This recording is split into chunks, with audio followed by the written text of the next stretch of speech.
ನಮಸ್ಕಾರ. ಈಗ ಬೆಂಗಳೂರು ಏರ್ಪೋರ್ಟಲ್ಲಿದ್ದೇನೆ. ತಿರುವನಂತಪುರಕ್ಕೆ ಹೋಗೋ ಒಂದು ಪ್ಲ್ಯಾನ್ ಇತ್ತು ನನಗೆ. ವಿಮಾನ ಕಸ್ಲೆಪ್ಪಾಗ 7 ಗಂಟೆ ಇವತ್ತು ಕಂಡಬಿಟ್ಟು ಬೆಚ್ಚಲಿದ್ದಿಲ್ಲ, ನಿಂಬಲ್ಲಿರ್ತಿಲ್ಲ, ಹಾಗೆ ಬೇಗ ಒಳ ಹೋಯ್ತು. ಈಗ ಏರ್ಪೋರ್ಟ್ಗಳಲ್ಲೆಲ್ಲ ಡಿಜಿ ಯಾತ್ರಾ ಆಡುವ ಸಿಸ್ಟಮ್ ಶುರು ಮಾಡಿದ್ದೆವು. ಎಲ್ಲ ಏರ್ಪೋರ್ಟಲ್ಲಿಲ್ಲ, ಕೆಲವು ಏರ್ಪೋರ್ಟಲ್ಲಿದ್ದು, ಈಗ ಬೆಂಗಳೂರಲ್ಲಿದ್ದು.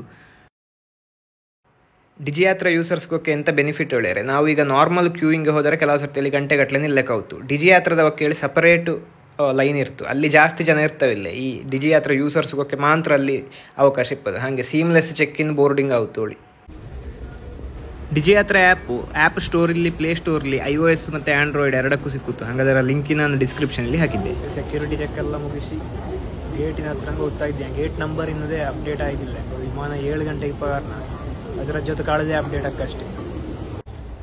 ಎಂಗಳ ಗೇಟ್ ನಂಬರ್ 25. ಹಾಗೆ ಹೆಂಗೆ ಗೇಟ್ ನಂಬರ್ 25ರಲ್ಲಿ ಕೂತ್ಕೊಂಡಿದ್ದೆ. ಫ್ಲೈಟ್ ಇನ್ನೂ ಬರೋಕ್ಕಷ್ಟೇ, ಇನ್ನೊಂದು 1/4 ಗಂಟೆ ಅಥವಾ 20 ನಿಮಿಷಕ್ಕೆ ಹೋಗುವಾಗ. ಹಂಗೆ ಹೆರ ಎಲ್ಲ ನೋಡ್ತಾ ಇದ್ದೆ.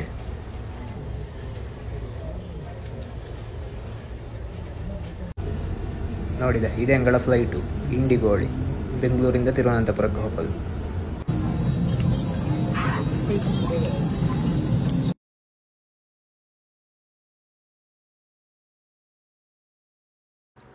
ಗೂಗ್ಲಲ್ಲಿ ಬೆಂಗಳೂರಿಂದ ತಿರುವನಂತಪುರಕ್ಕೆ 735 ಕಿಲೋಮೀಟರ್ ಡಿಸ್ಟೆನ್ಸ್ ತೋರಿಸಿತ್ತು.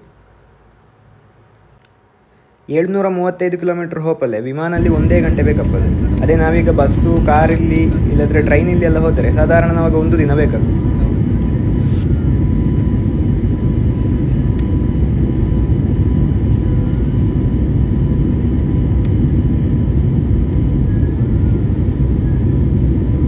ಏಳು 20ಕ್ಕೆ ವಿಮಾನ ಬೆಂಗಳೂರಿಂದ ಹೊರಟದು.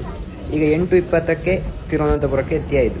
ಹೆಂಗೆ ಚೆಕ್ ಇನ್ ಬ್ಯಾಗೇಜ್ ಎಲ್ಲ ಇಲ್ಲದ ಕಾರಣ ಹೆಂಗೆ ಡೈರೆಕ್ಟ್ ಎಕ್ಸಿಟಿಂಗ್ಗೆ ಹೋಗ್ತಾ ಇದ್ದೇನೆ. ಏರ್ಪೋರ್ಟಿಂದ ನಾವು ಊಬರ್ ಕ್ಯಾಬ್ ಬುಕ್ ಮಾಡ್ಲಕ್ಕು, ಇಲ್ಲದ್ರೆ ಪ್ರೈವೇಟ್ ಟ್ಯಾಕ್ಸಿ ಬುಕ್ ಮಾಡ್ಲಕ್ಕು, ಇಲ್ಲದ್ರೆ ನಾರ್ಮಲ್ ಆಟೋದ ಸಿಕ್ಕಿತ್ತು. ಹೆಂಗೆ ನಾರ್ಮಲ್ ಆಟೋಲ್ಲಿ ಬಂದದ್ದು 150 ರೂಪಾಯಿ ಹೇಳಿದ್ವಿ. ಇಲ್ಲಿ ಇದು ಅನಂತ ಪದ್ಮನಾಭ ದೇವಸ್ಥಾನಕ್ಕೆ 8 ಕಿಲೋಮೀಟ್ರ್ ಇಪ್ಪದು. ಹಾಗೆ 8 ಕಿಲೋಮೀಟ್ರಿಗೆ 150 ರೂಪಾಯಿ ಕೊಟ್ಟು ಬಂದದೆ. ಹೆಂಗೆ ನೋಡಿದೆ, ಇದು ಅನಂತ ಪದ್ಮನಾಭ ಟೆಂಪಲ್ನ ಮೇಯ್ನ್ ಎಂಟ್ರೆನ್ಸ್.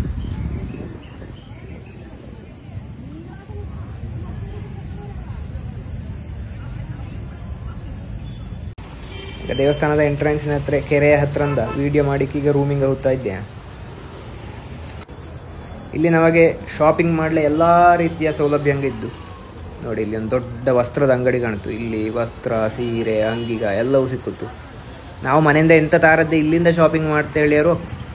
ದೇವಸ್ಥಾನದ ಹತ್ತಿರ ಸುಮಾರು ವೆಜ್ ಹೋಟ್ಲುಗಳಿದ್ದು, ಹಾಗೆ ನಮಗೆ ಫುಡ್ಡಿಂಗೆ ಜಾಸ್ತಿ ಪ್ರಾಬ್ಲಮ್ ಆಗ್ತಿಲ್ಲ. ನೋಡಿ, ಇಲ್ಲೇ ನಿಂಗೆ 2 ಹೋಟ್ಲು ಕಾಣ್ತು. ಹತ್ತಿರ ಇದ್ದು 2 ವೆಜ್ ಹೋಟ್ಲುಗಳು. ಮತ್ತು ಇಲ್ಲಿಂದ ಉಡುಪಿ ಹೋಟೆಲು, ಹಾಗೆ ಸುಮಾರು ಒಂದು 7-8 ಹೋಟ್ಲುಗಳು ಹತ್ತಿರ ಇದ್ದು.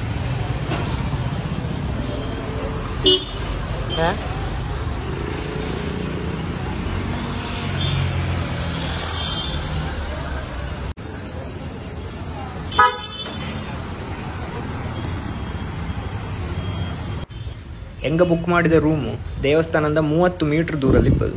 ಇದು ದೇವಸ್ಥಾನದ ವೆಸ್ಟ್ ಎಂಟ್ರೆನ್ಸ್ ಇಲ್ಲಿ ಬತ್ತು. ಹೆಂಗೆ ಸ್ಟೇ ಮಾಡಿದ ಜಾಗ ಹೆಸರು ಎಕಾನಾ ಹೋಮ್ಸ್. ಹೇಳಿ ಭಾರಿ ಲಾಯ್ಕ ಜಾಗೆ. ನೋಡಿ, ನಿಮಗೆ ಇಲ್ಲಿ ಕಾಣ್ತು. ನೋಡಿ, ಕ್ಲೀನ್ ಇದ್ದು ರೂಮುಗಲ್ಲ. ಮತ್ತು ರೂಮಲ್ಲಿ AC ಇದ್ದು, ಅರೇಂಜ್ಮೆಂಟ್ ಎಲ್ಲ ಫಸ್ಟ್ ಕ್ಲಾಸ್ ಆಗಿ ಮಾಡಿದ್ದೆವು. ಎಲ್ಲದಕ್ಕಿಂತ ಹೆಚ್ಚಾಗಿ ಇಲ್ಲಿ ಸೇಫ್ಟಿ ಇದ್ದು, ಎಂಟ್ರೆನ್ಸಲ್ಲಿ ಸೆಕ್ಯೂರಿಟಿಗೆ ಇದ್ದವು. ದೇವಸ್ಥಾನಕ್ಕೆ ಅತ್ಯಂತ ಹತ್ತಿರ ರೂಮು. AC ಬೇಡದ್ರೆ ನಮಗೆ AC ಆಫ್ ಮಾಡಿ ಫ್ಯಾನ್ ಇಲ್ಲಿ ಮನಗ್ಲಕ್ಕು. ಫ್ಯಾನ್ ಅದಿದ್ದಿಲ್ಲಿ ನಮ್ಮ ಚಾಯ್ಸ್. ನಮಗೆ AC ಬೇಕಾದ್ರೆ AC ಹಾಕ್ಲಕ್ಕು, ಇಲ್ಲಾಂದರೆ ಫ್ಯಾನ್ ಹಾಕ್ಲಕ್ಕು. ಹಾಗೆ ಒಂದು TV ಇದ್ದು. ಈಗ ಬೇಸಿಗೆಯಲ್ಲಿ ಸೆಕೆ ಜಾಸ್ತಿ ಇಪ್ಪ ಕಾರಣ AC ರೂಮ್ ಪ್ರಿಫರ್ ಮಾಡೋದು ಒಳ್ಳೆಯದು. ದೇವರ ದರ್ಶನ ಉದಿಯಪ್ಪಗ 3:30 ಶುರುವಾಯಿತು. ಹೆಂಗೆ ಉದಿಯಪ್ಪಗ 6:30 ದರ್ಶನ ಪ್ರಿಫರ್ ಮಾಡಿದ್ದು. ಹಾಗೆ ಈಗ ಲಾಯ್ಕ ಹೊರಗಿಕ್ಕಿ ಈಗ ಉದಿಯಪ್ಪಗ 6:30ಗೆ ಹೆಂಗೆ ಈಗ ದೇವರ ದರ್ಶನ ಕೇಳಿ ಹೋಗ್ತಾ ಇದ್ದೆ. ಇಲ್ಲಿ ಡ್ರೆಸ್ ಕೋಡ್ ಇದ್ದು, ಹುಡುಗರಿಗೆ ಶರ್ಟ್ ಹಾಕಲಾಗ ನಾವು ವಸ್ತ್ರ ಸುತ್ತಿಕೊಂಡು ಹೋಯಕು. ಹುಡುಗಿಯರಿಗೆ ಸೀರೆ ಸುತ್ತಿಯರು ಒಳ್ಳೆಯದು, ಇಲ್ಲದ್ರೆ ಚೂಡಿದಾರ ಹಾಕಿಯರೆ ಅದರ ಮೇಲಿಂದ ವಸ್ತ್ರ ಸುತ್ತಿಕೊಂಡು ಹೋಯಕು.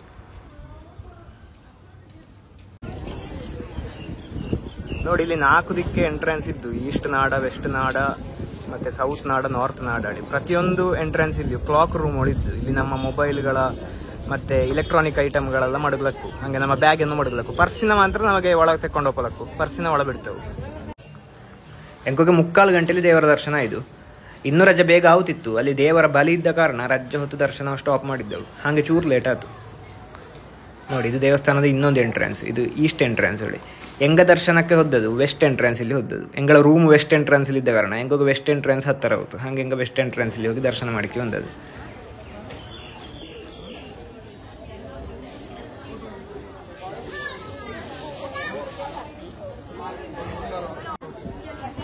ಅಕಸ್ಮಾತ್ ನಾವಾಗ ವಸ್ತ್ರ ತಪ್ಪಲೆ ಮರತ್ತೋತು, ಇಲ್ಲಾಂದರೆ ಸೀರೆ ತಪ್ಪಲೆ ಮರತ್ತೋತು ತೊಳೆಯಾರೆ ಟೆನ್ಷನ್ ಮಾಡೋಕ್ಕೊಳ್ಳಿಲ್ಲ. ಇಲ್ಲಿ ಪ್ರತಿ ಎಂಟ್ರೆನ್ಸ್ ಇಲ್ಲಿದೆ ವಸ್ತ್ರ ಸೀರೆ ಸಿಕ್ಕುವ ಅಂಗಡಿಗೆ ಇದ್ದು, ನಾವಾಗ ಅಲ್ಲಿಂದ ಪರ್ಚೇಸ್ ಮಾಡಿಕ್ಕೆ ದೇವಸ್ಥಾನದೊಳಗೆ ವಸ್ತ್ರ ಅಥವಾ ಸೀರೆ ಸುತ್ತಿಕೊಂಡು ಹೋಗಲಕ್ಕು. ವಸ್ತ್ರದ ಅಂಗಡಿಗೆ ಅಲ್ಲದೆ ಬೇರೆ ಅಂಗಡಿಗಳದ್ದು ಇದ್ದು ನೋಡಿ, ನಾವಾಗ ಇಲ್ಲಿ ಫ್ರಿಜ್ ಮ್ಯಾಗ್ನೆಟ್ಟು, ದೇವರ ಫೋಟೋಗಳೆಲ್ಲ ತೆಗೋಲಕ್ಕು. ನೋಡಿ, ನಿಮಗೆ ಈಗ ಕಾಣ್ತಾ ಇಪ್ಪದು ಇದು ನಾರ್ತ್ ಎಂಟ್ರೆನ್ಸ್. ಇದು 4 ಎಂಟ್ರೆನ್ಸ್ಗಳಲ್ಲಿ ಅತ್ಯಂತ ಸುಂದರವಾದ ಎಂಟ್ರೆನ್ಸ್. ಇಲ್ಲಿ ನನಗೆ ಕೆರೆ ಕಂಬಳ ಸಿಕ್ಕುತ್ತು. ಈ ಕೆರೆಯ ಪದ್ಮತೀರ್ಥಾಳಿ ಹೇಳ್ತಾವೆ.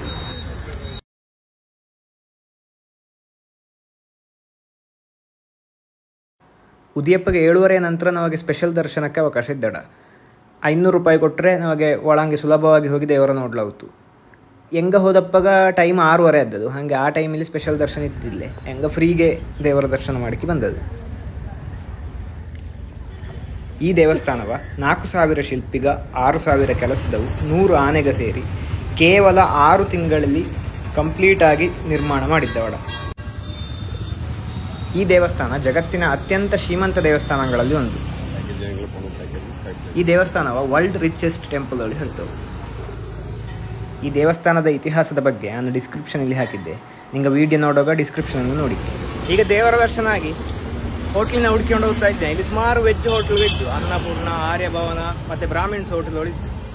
ಹಾಗೆ ಹೋಟ್ಲಿಗೆ ಹೋಗ್ತಾ ಇದ್ದೆ.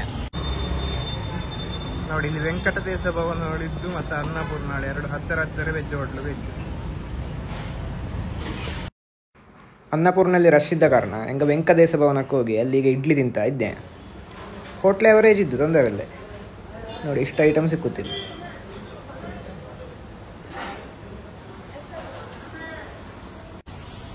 ಹೆಂಗ ಸ್ಟೇ ಮಾಡಿದ ರೂಮಿನ ಡೀಟೇಲ್ಸು ಮತ್ತು ದೇವಸ್ಥಾನದ ದರ್ಶನದ ಟೈಮಿಂಗ್ಸಿನ ನಾನು ಡಿಸ್ಕ್ರಿಪ್ಷನಲ್ಲಿ ಹಾಕಿದ್ದೆ. ಅನಂತ ಪದ್ಮನಾಭ ದೇವಸ್ಥಾನದ ಹತ್ತಿರ ಸುಮಾರು ಪ್ರೇಕ್ಷಣೀಯ ಜಾಗಗಳು ಇದ್ದು. ನೆಕ್ಸ್ಟ್ ವಿಡಿಯೋಲಿ ನಾನು ದೇವಸ್ಥಾನದ ಹತ್ತಿರ ಆಸುಪಾಸಲ್ಲಿ ಇಪ್ಪ ಜಾಗಗಳ ಕುರಿತು ಇಂಟ್ರೆಸ್ಟಿಂಗ್ ಮಾಹಿತಿಗಳನ್ನು ನೀಡುತ್ತೆ. ಹಾಗೆ ಈ ವಿಡಿಯೋ ನಿಂಗೋಗಿ ಇಷ್ಟ ಆಯ್ದೊಳ್ಯಾರೆ ಸುದ್ದಿ ಹಿಟ್ಸ್ ಚಾನಲಿಂಗೆ ಸಬ್ಸ್ಕ್ರೈಬ್ ಮಾಡಿಕ್ಕಿ. ಹಾಗೆ ಈ ವಿಡಿಯೋವ ನಿಂಗಳ ಸ್ನೇಹಿತರಿಗೆಲ್ಲ ಶೇರ್ ಮಾಡಿಕ್ಕಿ. ನಿಂಗಳ ಅಭಿಪ್ರಾಯಗಳ ಕಮೆಂಟ್ ಇಲ್ಲಿ ಹಾಕಿ. ಇನ್ನೊಂದು ವಿಡಿಯೋಲಿ ಕಾಂಬ. ನಮಸ್ಕಾರ.